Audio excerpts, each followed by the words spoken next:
కళ్ళలోన కళ్ళు పెట్టి రసనంతా కడితే అడుగులోన అడుగు పెట్టి దుఃఖంతో నడిచే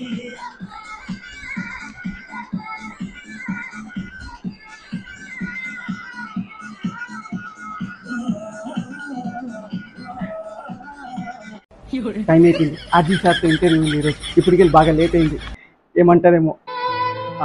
సారీ సార్, నేను టైం చూసుకోలేదు, అందుకే లేట్ అయింది.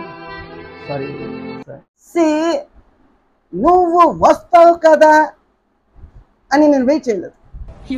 అక్కడ అమ్మాయి బాగుంది కాబట్టి ఆ అమ్మాయిని చూసుకుని ఉన్నా. యా, ఆమె రిసెప్షన్ సార్.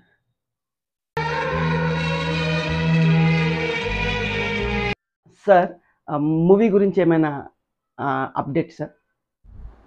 సి నీకు నచ్చితే చూడండి, లేకపోతే మానేయండి, అదే అప్డేట్.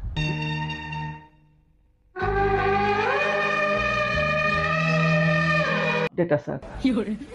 వార్నింగ్లో ఉంది సార్. అవును సార్, దయ్యం మూవీ ఫ్లాప్ అయింది కదా సార్ మీది? ఇది పార్ట్ 2. Yeah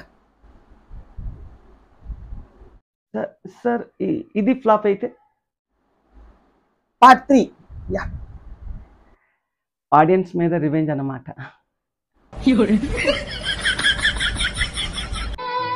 sorry sir. మీరు ఇప్పుడు పడుకొని, అంటే ఈరోజు మీరు పడుకొని ఒక 20 years తర్వాత మీరు లెగిస్తున్నప్పుడు, అంటే మీరు వేకప్ అయినప్పుడు ఫస్ట్ చేసే పని ఏంటి సార్? సి నేను ఈరోజు పడుకొని ఒక 20 years తర్వాత లేస్తే మొదటిగా నేను చేసే పని ఫోన్ వీడియో చూసి. సార్, సొసైటీకి మీ తరపున మెసేజ్ ఏదైనా? నేను మెసేజ్ ఫోన్లో ఇస్తా, పబ్లిక్ ఎందుకు ఇస్తా? అంటే అది కాదు సార్, ఒక మంచి వర్డ్ సార్, అంటే మంచి మాట మీ తరపున ఏదైనా ప్లీజ్. నేను చెప్పేది మీరు నమ్ముతారని నేను అనట్లేదు, కానీ మీ అందరికీ చెప్పింది ఒకటి, మీరు నమ్మడం మానేసి ఆలోచించడం మొదలు పెట్టండి. ఎప్పుడైతే మనిషి నమ్ముతాడో వాడు బతికినంతకాలం చచ్చినట్టే. ఎప్పుడైతే మనిషి ఆలోచిస్తాడో మేబీ వాడు ఫెయిల్ అవ్వచ్చు, కానీ బతికినంతకాలం హ్యాపీగా ఉంటాడు.